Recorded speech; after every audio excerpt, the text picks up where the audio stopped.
Okay, ಈ ಅವ್ರು ಹೇಳಿದ ಮಾತುಗಳನ್ನು ನಾವು ಮುಂದಿನ ಹಂತದಲ್ಲಿ ಬ್ರೇಕಿಂಗ್ ಪಾಯಿಂಟ್ಸ್ ಆಗಿ ಕೂಡ ತೆಗೆದುಕೊಳ್ಬೋದು ಅಂತ ಅನ್ಸುತ್ತೆ. ನಮ್ಮ ಟೀಮ್ ತೆಗೆದುಕೊಳ್ಳುತ್ತೆ. ಅಂದರೆ ಸ್ಪಷ್ಟವಾಗಿ ಹೇಳ್ತಾ ಇದ್ದಾರೆ ಡಾಕ್ಟರ್ ಸಿ ಎಸ್ ದ್ವಾರಕಾನಾಥ್ ಅವರು. ಈ ಸಂಭ್ರಮ, ಈ ಹಾರ ತುರಾಯಿ ಶಾಲು ಇದೆಲ್ಲ ಕೂಡ ನಾಮಕಾವಸ್ಥೆ, ಕೇಳೋರಿಲ್ಲ. ನಮಗೆ ವೋಟರ್ಸ್ ಎಲ್ಲೆಲ್ಲಿದ್ದಾರೆ ಅಷ್ಟು ನೋಡಿದರೆ ಸಾಕು, ನೊಂದವರು ನೊಂದುಕೊಳ್ತಾನೆ ಇರಲಿ ಅನ್ನೋದು ಇಲ್ಲಿ ಸುಸ್ಪಷ್ಟ.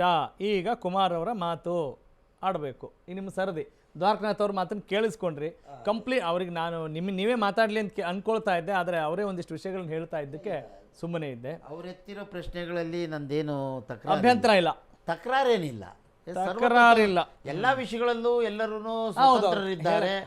ಅವರ ಹಕ್ಕುಗಳನ್ನ ಕೇಳೋದ್ರಲ್ಲಿ ತಪ್ಪೇನಿಲ್ಲ. ಅವ್ರಿಗಾಗಲೇ ನ್ಯಾಯಾಲಯದ ಮೊರೆ ಹೋಗಿದ್ದಾರೆ, ಅದು ನಮ್ಗೆ ಗೊತ್ತಿರೋ ವಿಚಾರವೇ.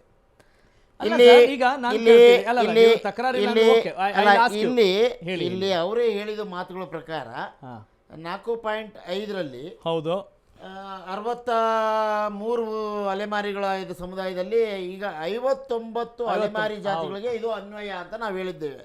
ಹೌದು, ಆಯ್ತಾ.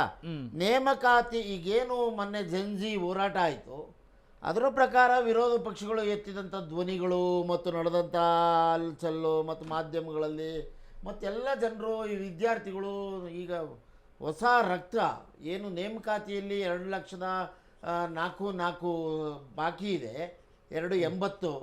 ನಾವು ಅಧಿಕಾರಕ್ಕೆ ಬರುವಾಗ 220 ಇತ್ತು. Yes sir. ಈಗ ಆ ಮಾತನ್ನು ಮುಂದುವರಿಸ್ತೀನಿ. ಬಲಗೈ ಸಮುದಾಯದ ಜ್ಞಾನ ಪ್ರಕಾಶ್ ಸ್ವಾಮೀಜಿ ಇದೇ ವಿಚಾರಕ್ಕೆ ಸಂಬಂಧಪಟ್ಟ ಹಾಗೆ ಮಾತನಾಡಿದ್ದಾರೆ.